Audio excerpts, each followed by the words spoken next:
What we're going to talk about now is simply some keys to self-motivation. And all of us have motivation of some sort. I define motivation as the desire to achieve that which you believe to be worthwhile. And many people go through life never getting in touch with their greatness because of the lack of motivation to push themselves, or because they have not found something that they believe to be worthwhile to challenge them. I heard a poem once that said, many a flower has bloomed unceasingly and wasted sweetness upon the cold desert air. It's translated, that means simply that many a talented persons have gone unnoticed, and the world never had a chance to be exposed to their talent because that person did not take the time to begin to express or to demonstrate or to motivate themselves in the direction to bring that which they came into the universe to bring. How can you measure your motivation? How can you evaluate where you are on a scale of 1 to 10? Let's do this for ourselves mentally. How do you rate yourself from 1 to 10? Your mental attitude about yourself, how you feel about you, how you feel about life. How do you rate yourself on a scale of 1 to 10 in terms of your physical appearance, in terms of your health? Do you take care of yourself? Are you allowing yourself to get overweight and out of shape? Are you conscious of your health? Are you watching the food that you take into your body? Do you make a deliberate effort to exercise? You know, it was George Burns, he said, we cannot help getting older, but we don't have to get old.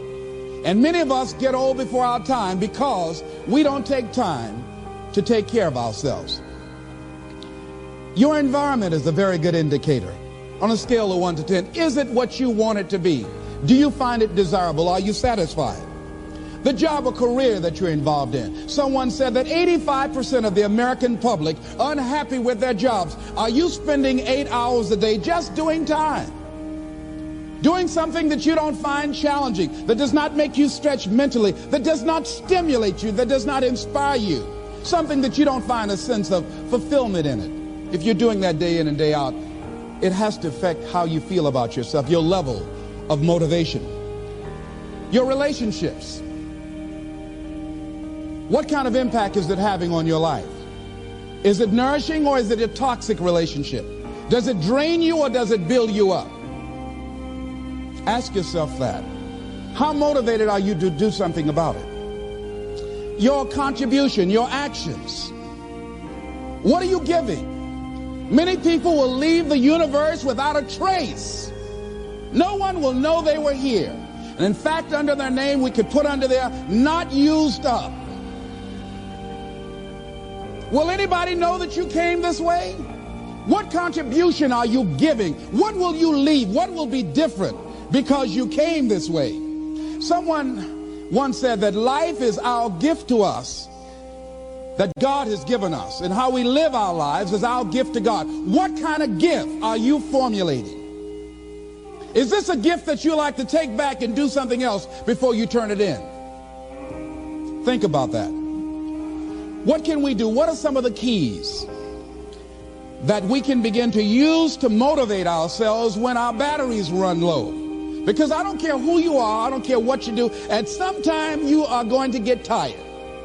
At some time you're going to get in a rut. Seem like nothing you do works out right. And sometimes it just seems like you just don't have the wherewithal or the will to do anything. That sometimes you act like you're punch drunk. You're just wading through life, just doing time day in and day out, looking at non-discriminatory television, anything that's on, just looking.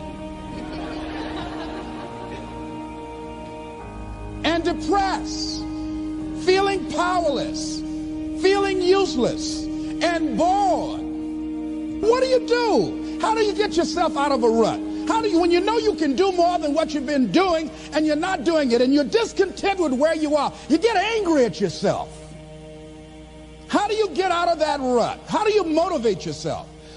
One of the things that we must do is that we must be involved in working on achieving self-mastery. You must work on yourself continuously. Never be satisfied with yourself. Always know that as you invest the effort and time on you, that's the greatest ability that human beings have above animals. See, a dog can't be anything but a dog. Tree can't be anything but a tree. Human being, you've got unlimited potential. You can put effort on you, and by concentrating on you and developing you, you can transform your life wherever you are right now. So you want to work on yourself. You want to read books that inspire you and motivate you. You want to listen to tapes over and over and over again. And I suggest that you listen to tapes when you first get up in the morning. You want to control the spirit of your day. When you first wake up in the morning, your mind is operating at 10.5 wave cycles per second. That's when the subconscious mind is most impressionable. Whatever you hear in the first 20 minutes when you wake up, that will affect the spirit of your day. When you listen to tapes, listen with relaxed belief, believing that this can happen for you. And by listening to them, listen to them over and over and over again, and you will get a breakthrough. You can listen to the same tape for months, and all of a sudden you hear something you never heard before. It have a special meaning for you. Or read the same book over again, and you find some special insight. You said, I can't believe I didn't see that the first time. So you want to be involved in developing yourself. Most people won't do that. Most people won't take that kind of effort and invest that kind of energy in themselves, because they will fall prey to that conversation within. Oh, don't do that. You don't have time. You're too busy. You're too caught up in the rat race. Most people won't do that. Well, they won't take time to go to lectures. They won't take time to go to seminars. They won't take time to go to classes to improve themselves. And as you continue to work on yourself, you will begin to expand your vision of yourself. You begin to work towards self-mastery. And you will begin to see it reflect itself in all the dimensions of your life, your mental life, your physical life, your social life, in your relationships, your monetary life. So concentrate on developing yourself. Because if you don't, I guarantee you that you will make a settlement. And most people have. And most of us already have. What kind of settlement have you made with your life? You know, when we make settlements, out of court settlements, you've heard them. That means that you decided to take something less than what you originally wanted to get had you gone into court. And the reason that you settled outside of court is because you didn't believe that you can get it.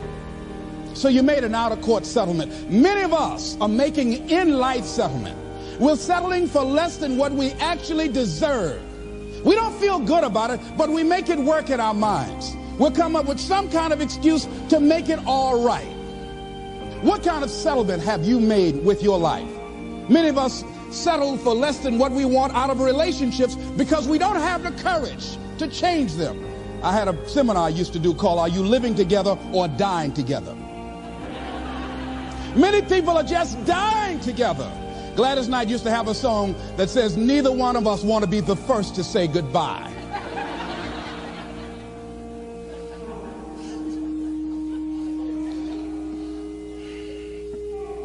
The next thing is, in order to begin to find some keys to self-motivation to drive yourself, in addition to working on yourself, and as you work on yourself, you feel good about yourself, and as you feel better about yourself, you treat yourself differently. Develop a health plan.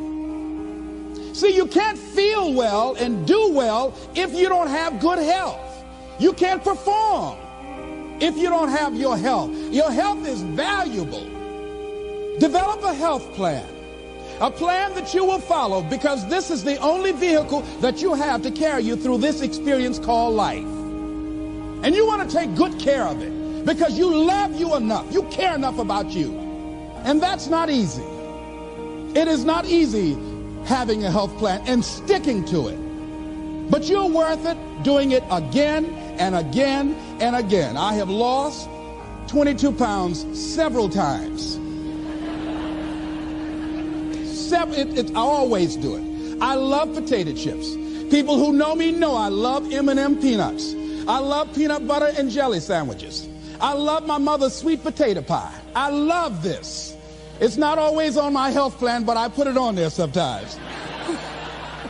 I said life is too short to go without sweet potato pie. If I go tonight, I want you to slip a slice of sweet potato pie in my casket. And watch the smile on my face. Next thing is, as you take care of yourself, the next key is keys to motivation, to self-motivation. You want to live life with energy and passion. You want to make a conscious effort to be lively. See, in life, you either saying hello or goodbye. You either on the way or in the way. Leave dead people alone. Some folks just walking around looking, saying, how you doing, honey? Stay away from these people. Just go away from them. It affects you.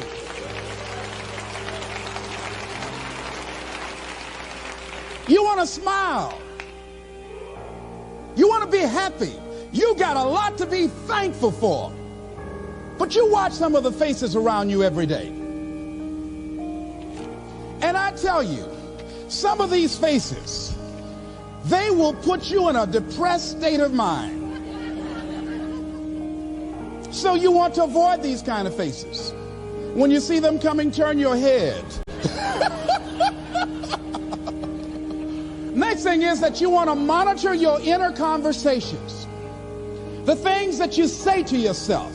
You want to watch them, and in watching them, you want to take charge. A friend of mine told me this evening, and she did it excellently. She said, I didn't want to come tonight. I was feeling so depressed. And I said, I'm going anyhow. See, that was the conversation. Oh, you really don't feel like it. You really don't need to do it. You don't really need to read anything. Forget all that. That's that inner conversation. Oh, you don't need to worry about trying to go into your own business. Forget that. You can't do that. What if you lose everything you've got? That inner conversation that stops you from doing the things you want to do less, don't do that. How can you possibly think about being a motivational speaker? You don't have the contacts, you don't have the money, you don't know the right people. You're going to get up there and your mind's going to go blank. Forget all that. You remember that time you got up before some people and you panicked? You stood up and your mind sat down? Don't you remember? And I said, yes. And then I said, shut up.